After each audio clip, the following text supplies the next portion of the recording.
Oh my god.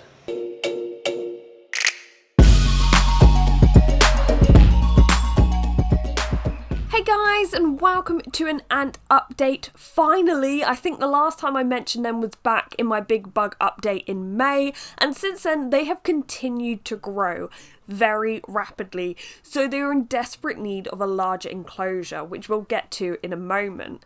But let's first look at some of the things they've been up to since May. So first of all, we had a very hot summer, and they live in the only room that has aircon, and I believe this is what caused the nest to dry out quite rapidly.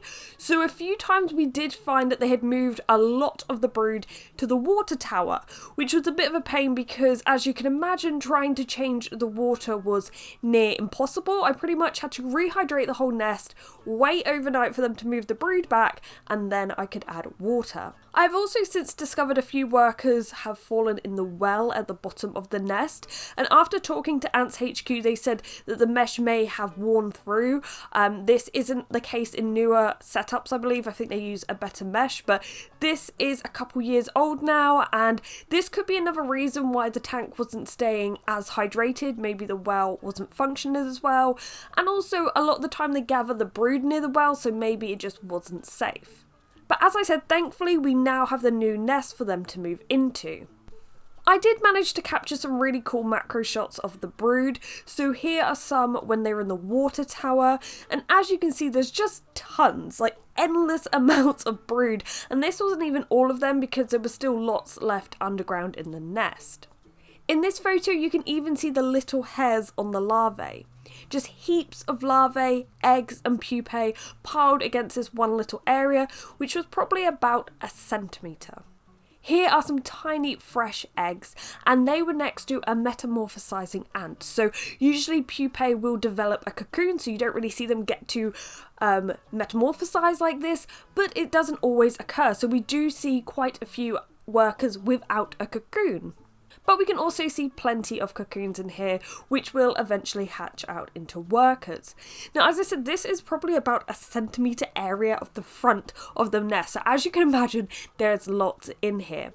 Anyway, another thing I am constantly doing with this nest is tidying. They bring out all of their waste and pile it up, which is helpful, but I get my little dustpan that I 3D printed and my paintbrush and clean it up, making sure I don't accidentally take out any workers. And by the way, this dustpan and the little dish are available on my Etsy shop, The Bearded Shrimp, which I'll leave a link below. But now it's time to put together the new nest from Ants HQ.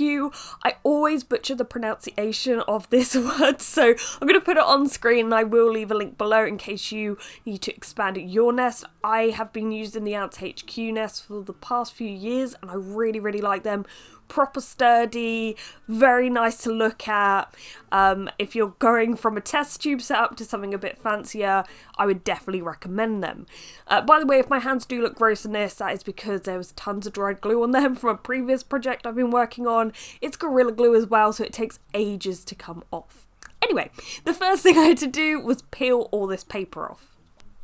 For the nest, I had to unscrew each little bolt, pull the paper off of the acrylic segments and fit it back on again. You do also get red covers so the ants aren't disturbed in the nest, but you can still see them. Now this is quite time consuming, but it did come out really cool in the end. I didn't want to see another Allen key, but I did enjoy it in the end. The only downside I'd say is the little red segments, because I have to move the tank down from my gecko's tanks when I want to do maintenance or I'm checking on them or filming them. These segments do drop out kind of easily, but if you just have your ant's nest up somewhere you're not going to move it very often, this isn't going to be a problem for you. Now, if you didn't know, the nest is fitted with little bulbs, same as the original, and the buttons on the side control the entire row of bulbs. I think this is cool when you want to have a quick sneak peek, but I don't tend to leave these on or keep them on all the time because I don't want to disturb the nest, but I definitely think it's a really cool feature. Another thing I like about this nest, and this is different from the first one, is that you can actually screw the outworld to the nest. Now, I believe in the original it was kind of held together by magnets, which was strong. I didn't have any leaks or anything like that. It was all good. But when I had to carry it up the ladder to get in the loft to put them in the loft over winter to hibernate, it was a little bit scary. So it is nice to have this secured together. I then put together the lid. So this whole set is quite DIY in a way, so you need to peel the paper off the pieces, screw them together and everything. So as long as you're not in some kind of rush, it is fun. I then added in a waxworm pupae, honey, bee pollen and water. I like to add crystallized honey as they can have a big supply without the risk of them drowning. Then I filled up the wells with water. You do this with a syringe provided. The nest actually has 2 separate wells, one at the bottom and one near the top. And then it was time to connect the 2 nests.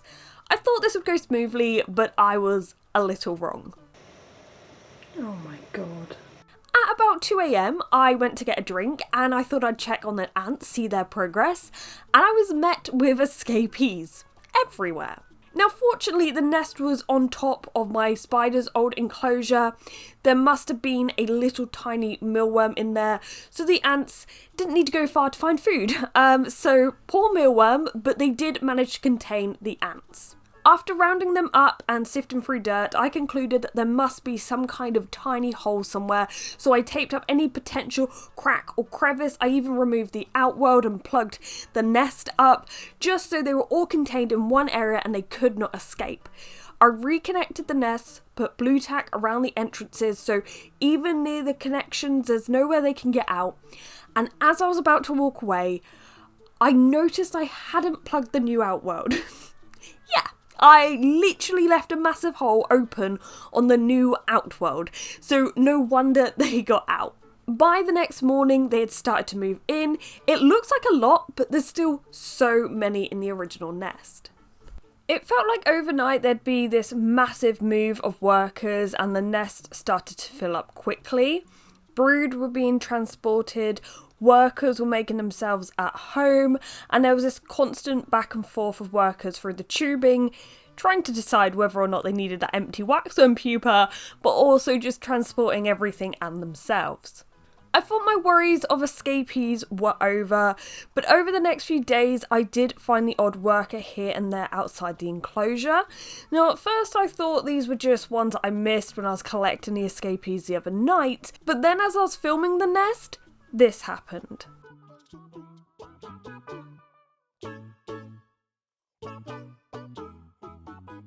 Now, I'm not sure if this is due to wear or tear or water damage, whatever it may be, but it appears that some of the workers are able to make their way through the tiny area between the acrylic and the nest.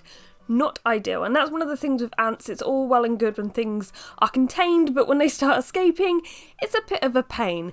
Now, I didn't bother blocking this up since all the workers did end up returning to the nest, as that's pretty much where the food and water is, and of course the queen.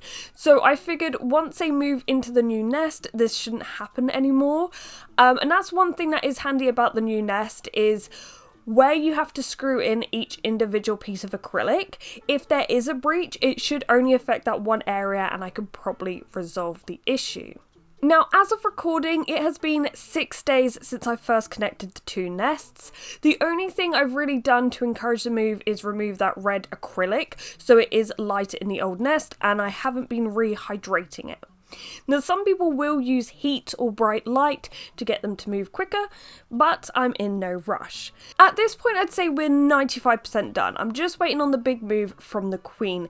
Now, if you do like ant videos, please boop that like button, please comment, share, something to get this in the algorithm, because I know these videos don't do well on my channel, but I find ants incredible, and I've had this nest for so many years that some people don't even know I have it because people just don't watch these videos. But if we can get them out to an ant audience, I would be encouraged to continue making them. And what I'll do is in a future video when the queen has eventually moved in, I'll do that little update, and maybe we'll even dissect the old nest, see what they've actually been doing in there, see if the mesh did actually come apart and that's why some of them were drowning. So yeah, please make sure you boop that like button, and thank you to Ants HQ for providing this new nest. It is wonderful. I know they're constantly improving the stuff they have, so even this old nest, the version they have now, is probably better than that original one. So check them out. I will leave a link below. But thank you for watching, guys, and goodbye.